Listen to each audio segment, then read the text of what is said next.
കേന്ദ്ര സർക്കാർ സമരം ചെയ്യുന്ന യുവാക്കളുടെ ആവശ്യം പൂർണ്ണമായി അംഗീകരിക്കുകയാണോ? ഞങ്ങളൊന്നും കാണുന്നുമില്ല, കേൾക്കുന്നുമില്ല. എന്റെ പൊന്നു ദൈവമേ, സുരേഷ് ജി മൗനവ്രതത്തിലാണ്. പുള്ളിക്കാരെങ്കിലും ഡയലോഗ് എഴുതി കൊടുത്താൽ മാത്രമേ സിനിമയിലും രാഷ്ട്രീയത്തിലും പുള്ളിക്ക് സംസാരിക്കാൻ അറിയത്തുള്ളൂ. എന്താണെങ്കിലും ആ സീൻ നമുക്കൊന്ന് കണ്ടു നോക്കാം.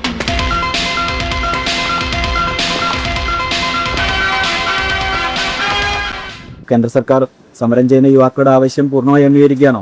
മുതലാളിക്ക് ഇത്ര നേരമായിട്ട് മനസ്സിലായില്ലേ? ഇവൻ പൊട്ടനാണ് മുതലാളി. ചതിച്ച ദൈവമേ, ഇവൻ ആംഗ്യ ഭാഷ മനസ്സിലാവൂ. ദേ നോക്കിക്കോ. യവ യവ യവ യവ കണ്ട, ഇവൻ ബദിരനും മൂങ്ങനുമാണ്. നടന്നു വരുന്ന വരവുണ്ട് കമ്മീഷണർ സ്റ്റൈല്. പുള്ളിക്കറിയത്തില്ലായിരുന്നു ഈ സീനിൽ ഡയലോഗ് ഉണ്ടെന്നുള്ള കാര്യം. ചോദ്യം ചോദിച്ചപ്പോ മിണ്ടാതെ കയറിപ്പോകുന്നു. അല്ലെങ്കിലും ചോദ്യം ചോദിക്കുമ്പോ ഒന്നുകിൽ മിണ്ടാതിരിക്കും, അല്ലെങ്കിൽ ദേഷ്യപ്പെടും. ഇതാണല്ലോ പതിവ്. നിങ്ങൾക്ക് എന്താണ് സുരേഷ് ജിയെ കുറിച്ചുള്ള അഭിപ്രായം? ഇതൊക്കെ കണ്ടപ്പോ സുരേഷ് ജിക്ക് കൊടുക്കാനുള്ള ഉപദേശം എന്താ? എന്തായാലും ഇതൊക്കെ കണ്ടപ്പോ എനിക്ക് ഓർമ്മ വന്നത് ദാ ഈ സീന. എടാ, ഇങ്ങനെയുള്ള സന്ദർഭങ്ങളിലാണ് നമ്മൾ സ്വയം നിയന്ത്രിക്കേണ്ടത്. Self control. ഓഹോ, നീ സ്വയം നിയന്ത്രിച്ചു നിന്നതല്ലേ?